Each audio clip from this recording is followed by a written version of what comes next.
move. Don't move. And when I say don't move, there's a very specific implication of don't move. Don't move from the side of truth. Don't move from the side of justice. Don't move from the side of your Lord. Plant your feet firm and ask Him to pour into your heart what is necessary to achieve the internal conditions so that you can have the faith and the resilience that is necessary to stay the full course.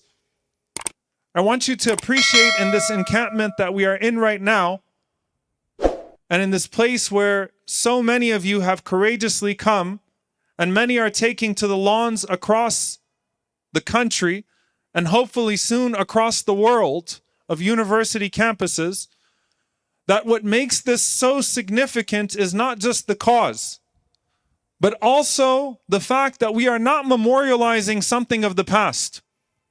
We're not talking about something that happened 10, 20 years ago. We're not talking about a catastrophe that we only read about in our books.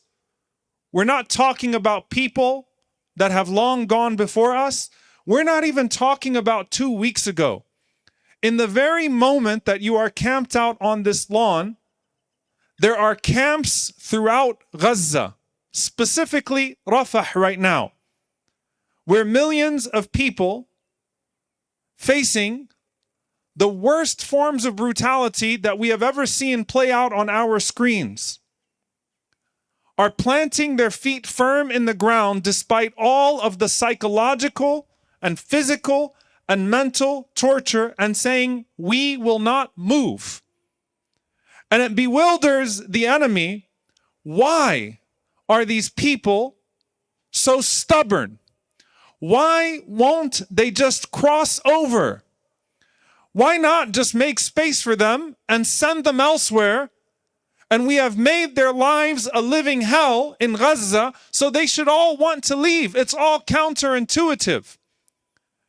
And while the bombs are still falling and there isn't a moment where the drones are not heard in Gaza and there isn't a new piece of news that someone else that is beloved to you has died, and people with their missing limbs and fresh blood and empty stomachs still say, سوف نبقى هنا.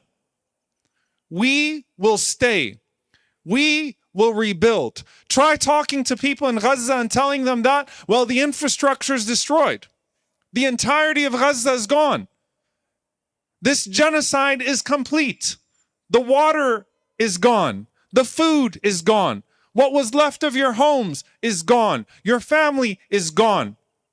Tens of thousands of people literally missing limbs. Children who have no one but their Lord and the people around them. And they still say, سوف نبقى هنا. We will stay here. We will not move.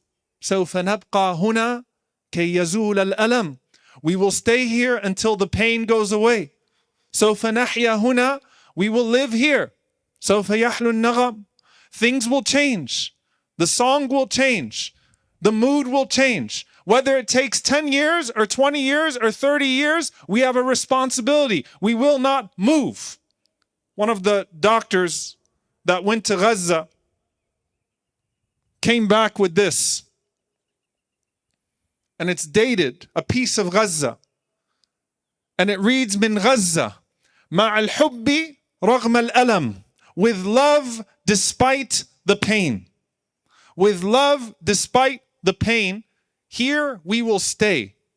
And while the world marvels at these people, while also finding complete disgust at the treatment of these people and the lack of global accountability from the powers that be, they wonder where that power comes from. Where is that faith from?